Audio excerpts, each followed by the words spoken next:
Hola, hola a todos, queridos, queridas, querides. Don Quijote Gonzo, episodio 29. Y yo, como siempre, pues ya sabéis, soy Esther Gómez Sierra. Gracias, como siempre, también a todos vosotros por acercaros a este canal y por la difusión, a Jesús, a Patricia, of course, a Pedro, a Estadella, a La Mano de Cervantes, a Mel Bowers, a Mar Blanc y a todos los demás. Tengo un prefacio un poco largo. Por fin entramos ya hoy en el capítulo 22 y nos topamos con la realidad más áspera y hay un giro de guión bien fuerte. En ese fragmento que ha estado ilustrando nuestros dos últimos episodios y que pertenece al inicio del capítulo 22, se habla de este Cide Hamete, que es un autor arábigo y manchego, y ya os dije hace 2 episodios que me interesaba mucho eso y lo había subrayado.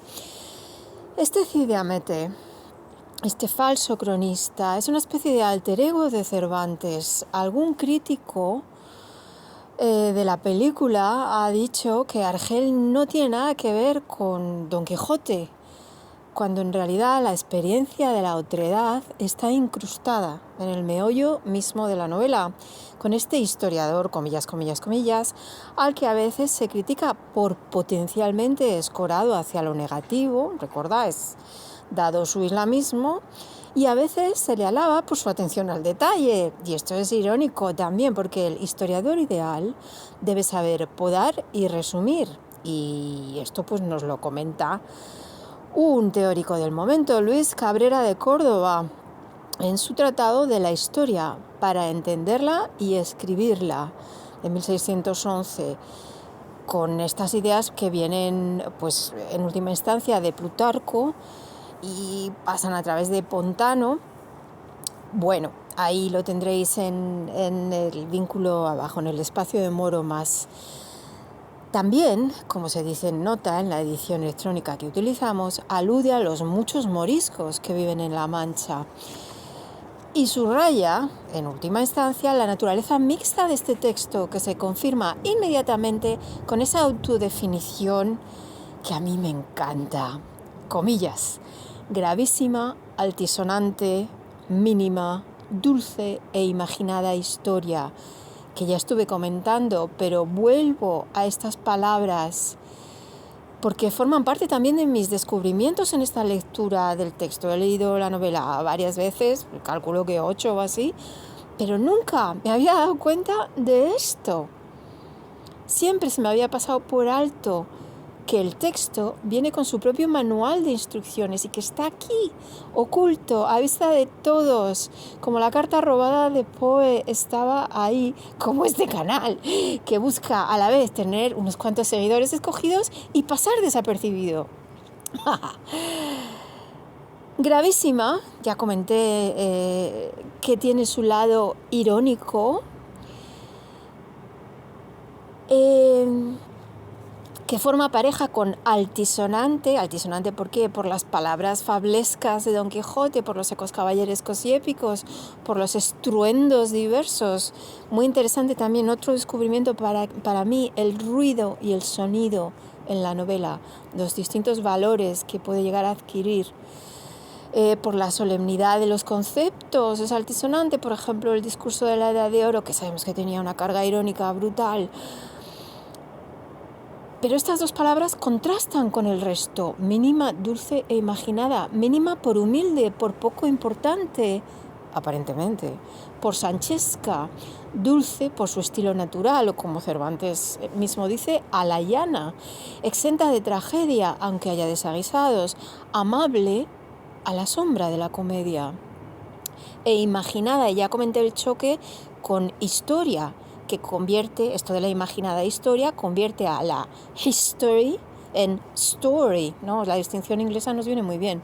Y también significa, imaginada, significa también con imágenes, como las que vimos en el manuscrito que el narrador nos contó haber encontrado en el Alcaná de Toledo y que le ayudaron a identificar de qué se trataba, ¿no? De qué trataban esos papeles que encontró accidentalmente en el capítulo 9.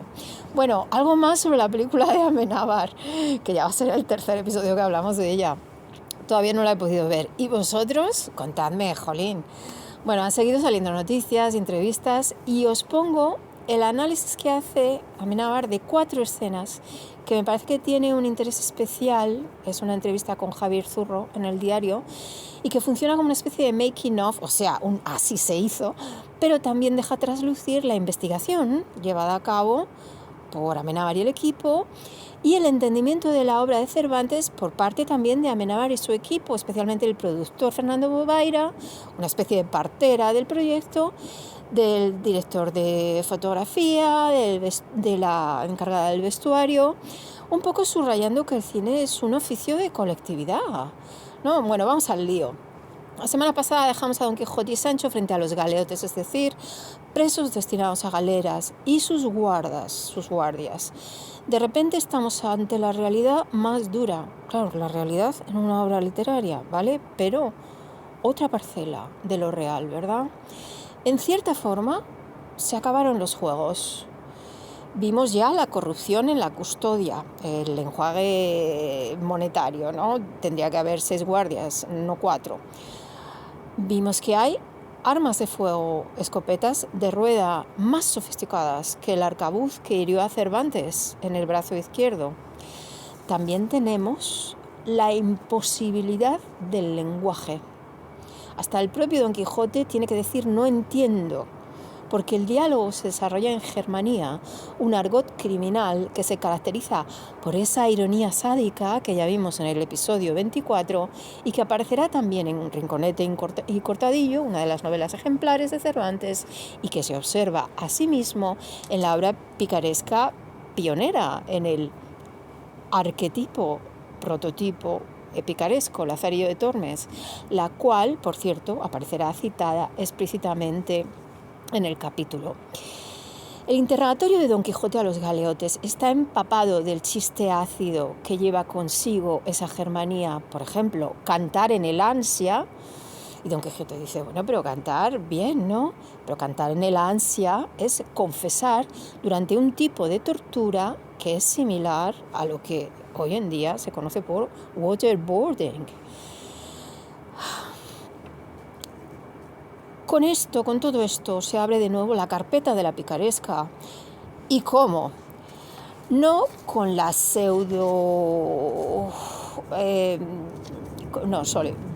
no con las insinuaciones amables del primer ventero sobre su pasado, o la farsa pseudoerótica en la segunda venta con Maritornes y la aparición de un solitario miembro de la Santa Hermandad. Aquí hay verdadero peligro, y de varios tipos. Peligro físico. Los galeotes son delincuentes, los guardianes van armados.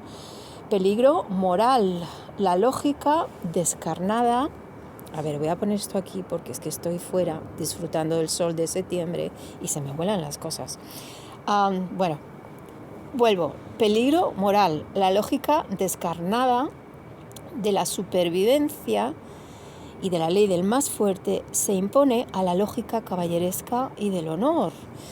Hay peligro sociopolítico, los condenados van a galeras porque la máquina imperial de guerra y explotación y comercio necesita combustible en la medida en que lo son sus brazos y energías.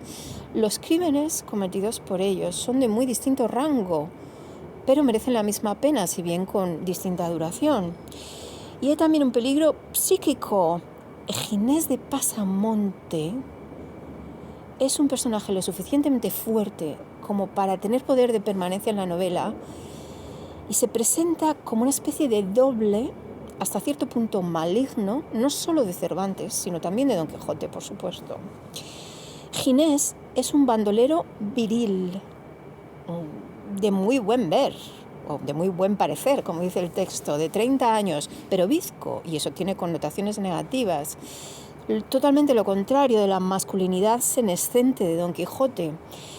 Ginés ha escrito sus memorias. Al parecer, todo lo de Ginés está basado en un individuo real que llegó a darse por aludido, y acaso fuera ese autor apócrifo llamado Avellaneda, del que hablaremos más adelante. Ginés va a pasar a la acción, no se va a parar en barras ni en escrúpulos y en última instancia va a agredir a Don Quijote. Aparece cargado de cadenas y prisiones porque los guardias desconfiaban de él, y a mí me recuerda la vez esa en que en la peli de El silencio de los corderos sacan a Hannibal Lecter de la celda y lo llevan en esa especie de camilla de pieno y va con la máscara y va tan sumamente atado y como con esa especie de camisa de fuerza, y eso impone, ¿no? Ver a alguien con tantos impedimentos que son un signo de su peligro, ¿no? Y porque temen que se pueda escapar, lo llevan así, y claro, temen con razón. Lloverán las pedradas otra vez en este episodio como en el de los rebaños, pero hay algo distinto, encarnizado y despiadado en agredir a Don Quijote, que al fin y al cabo es quien acaba de ser la fuente de salvación y liberación de los galeotes. El episodio, por supuesto, representa la disyuntiva entre justicia y libertad. Don Quijote da prioridad a la segunda porque también percibe los límites de la primera. Pero en última instancia, creo yo, y esta es mi opinión, presenta esta disyuntiva como falsa. La única consideración es la de la supervivencia y la voluntad de poder. Esto tampoco es completamente nuevo. Ya sucedió en el episodio del mozo Andrés, donde lo contraproducente de la intervención bien intencionada de Don Quijote no hace más que empeorar la situación, pero lo que sucede ahora es que Don Quijote y Sancho sufren las consecuencias de la buena acción de Don Quijote en sus propias carnes. A lo tonto, se elogia otro tipo de libertad y tolerancia. Este es el caso, por ejemplo, del alcahuete, al que se llama buen viejo, que va preso no por esto de ser alcahuete, ya que, según dice él, toda mi intención era que todo el mundo se holgase y viviese en paz y quietud, sin pendencias ni penas, sino por haber practicado las artes de la hechicería. Y este personaje del alcahuete, que también es un anciano, empieza a llorar después de contar su historia, porque va asimismo aquejado de un mal de orina que llevo, cito, que no me deja reposar un rato. Y aquí vemos este realismo del detalle, esta humanización de los galeotes por su fragilidad, en el caso de este alcahuete, con vetas de hechicero, donde nos asomamos a las penalidades de la edad provecta, a la humillación de la enfermedad sin cuidados ni remedios, y que significativo que sea Sancho el que se apiade y en un ejercicio de empatía le dé limosna y muestre su lado humano con él. Ginés de Pasamonte lo lleva mal que le llamen ginesillo de Parapilla, que es una especie como de mote, ¿no? Ginesillo de Parapilla, y le produce una irritación muy parecida a la que le da a Don Quijote cada vez que se mete a alguien con un aspecto de la caballería, ¿no? Pues a Ginés de Pasamonte eso de que se metan con su identidad y su reputación y su nombre no le mola nada. Y además es que Ginés es escritor, porque ha escrito la historia de su vida, su autobiografía.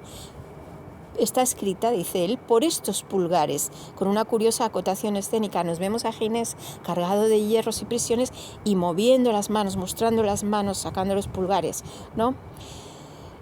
Y ha dejado el libro empeñado en la cárcel en 200 reales, ¿vale? O sea que tiene valor monetario, por lo menos para él y para el que le aceptó el empeño. Y esto le confiere un estatus como autor, digamos, en el mundo comercial. Ginés tiene plena confianza en su libro y lo considera superior al Lazarillo y todos los demás del género picaresco. ¿Por qué? Porque, comillas, trata verdades. Claro, trata verdades en este contexto ficcional, ¿no? Repito. Pero aún así somos capaces de advertir la diferencia, ¿no? Estamos en otra parcela de la representación de la realidad. Es más, en este diálogo, Ginés se queja de su suerte y dice: siempre las desdichas persiguen al buen ingenio. Y a mí aquí me parece oír la voz de Cervantes. Una voz, bueno, detrás de muchas mamparas, ¿no? La mampara de su estatus como autor, la mampara de Cide Hamete Benengeli, la mampara del traductor toledano, la mampara del personaje, ¿no? Son muchos estratos. Pero yo creo que Cervantes también pensaba esto. Y viene un guardia enseguida a desmentirle y dice, no, tú eres un sinvergüenza y tal, ¿no? Ginés es un autor 100%, porque nos sale con esto, que además aquí hay chiste, pero chiste. Y además es un chiste que vale para todas las edades y todos los tiempos. Dice, no me pesa mucho de ir a ellas, a las galeras, porque allí tendré lugar de acabar mi libro. Esa preocupación universal de cualquiera que está embarcado en un proyecto de escritura y que no le da la vida, no le da el tiempo y que va buscando pues oportunidades de dedicarse a su libro por fin, ¿no? Ay, Ginés. Hay también una pullita aquí envuelta, ¿no? Porque dice, claro, me va a dar tiempo porque como en las galeras hay mucho sosiego, no, es una acusación al poco brío batallador contra los corsarios.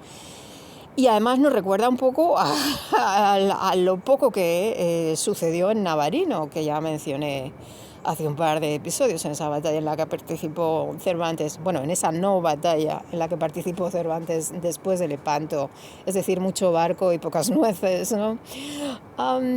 Don Quijote enseguida se da cuenta de las cualidades de Ginés de Pasamonte y le dice, hábil pareces.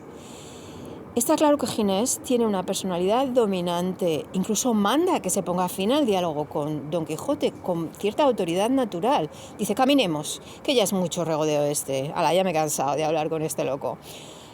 Hasta el punto de que el guardia se da cuenta de la insolencia de esa toma de la autoridad por parte de Don Ginés y va a castigarle, y Don Quijote intercede por Ginés y los demás. Los llama hermanos carísimos, en efecto por impulso cristiano, y ruega a las guardas que los liberen. Se suscita aquí la cuestión de autoridad y vuelvo a ella porque es que es mi tema, es uno de mis temas, ¿no?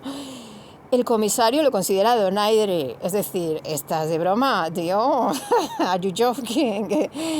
Y dice el comisario, como si tuviéramos autoridad para soltarlos, o él la tuviera para mandárnoslo. Y además, el comisario ridiculiza el bacín en la cabeza de Don Quijote. Vamos a ver, el bacín, que es una manera de referirse a la vacía, pero el tema aquí es que un bacín es un orinal. O sea, le dices, ¿qué haces tú? ¿Qué dices tú que vas ahí con un orinal en la cabeza? Es lo que le está diciendo. ¿Y cómo va a reaccionar Don Quijote? Pues mal, claro, como cuando se le toca cualquier aspecto de la caballería, derribando con su lanza al que va armado con la escopeta, y de repente los dos que iban con la escopeta esta de rueda se han convertido en uno. Momento gonzo del texto, a Cervantes se le ha olvidado que había dos guardas con escopeta, entonces solo uno, simplificando, que es gerundio, nada, pasando de la cohesión textual. Esto a los críticos les pone muy nerviosos y tal, ¿cómo es posible que hubiera dos guardias, ahora solo hay uno? Cervantes pasando olímpicamente. Esto es lo que le hace el más gonzo de todos. Bueno, Sancho, en este batiburrillo, coopera y ayuda a Ginés de Pasamonte a liberarse de sus cadenas y hierros. Este se hace inmediatamente con la escopeta. Esta escena que hemos visto 1000 veces en todas las pelis que hemos visto, cuando hay una pelea y el que va perdiendo resulta que se hace con el arma. Y es que resulta que ya estaba aquí en el Quijote, Dios. Bueno, Sancho se declara temeroso de la Santa Hermandad, es decir, la policía. Y claro, se da cuenta de la enormidad de lo que acaba de suceder, que Don Quijote ha atacado a un agente del orden, que se ha producido un tumulto, que los galeotes se han librado, que están atacando a los guardias. Y entonces sugiere a Don Quijote que vayan él, ¿no?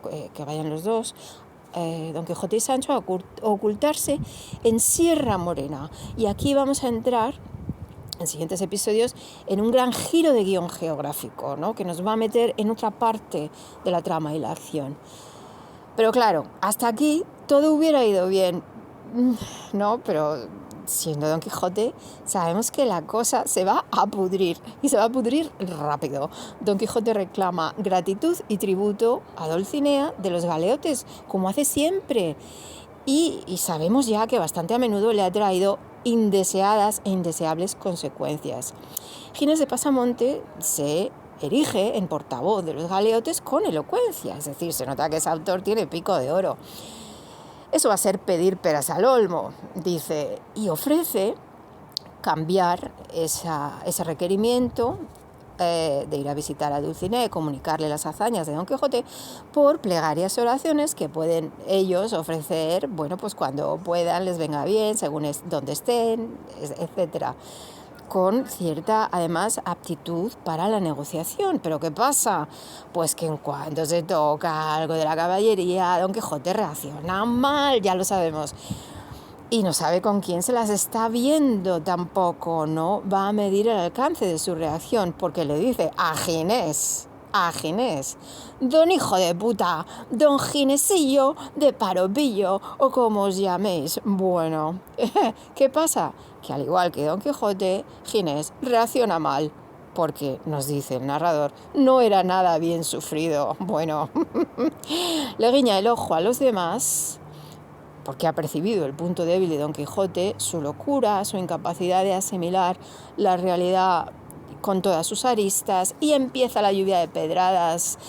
Rocinante se queda parado, deja expuesto a Don Quijote porque no hacía caso de la espuela. No hacía más caso de la espuela que si fuera hecho de bronce, dice el narrador. Y el asno, por lo menos, le sirve a Sancho de parapeto. Hay un momento aquí encarnizado y desagradable. Uno de los galeotes, que era un estudiante, una especie de burlador de damas, le golpea a Don Quijote con la famosa bacía y la rompe. Y además, los galeotes roban a Don Quijote y Sancho toda la ropa que pueden. Rocinante también acaba en el suelo. Y estamos en un final de capítulo completamente antiheroico. Hay una humillación que no es solo física, sino también intelectual. Don Quijote no ha sabido entender la situación que tenía delante. Se ha revelado como el hidalgo de pocos posibles y poca fuerza que conocimos al principio. Acaba de encontrarse con su némesis y con el despiadado mundo de la violencia real, donde no caben consideraciones. Bueno, pues hasta aquí hemos llegado.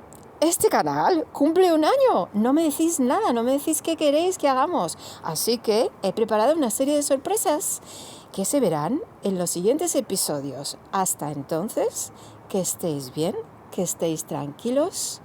Me despido desde el patio con la amabilidad del sol, las flores, las arañas que son como de 3 kilos, ¿no? Enormes. Los pájaros que cantan de fondo y el fragor de los coches al fondo, ¿qué se le va a hacer? Un beso.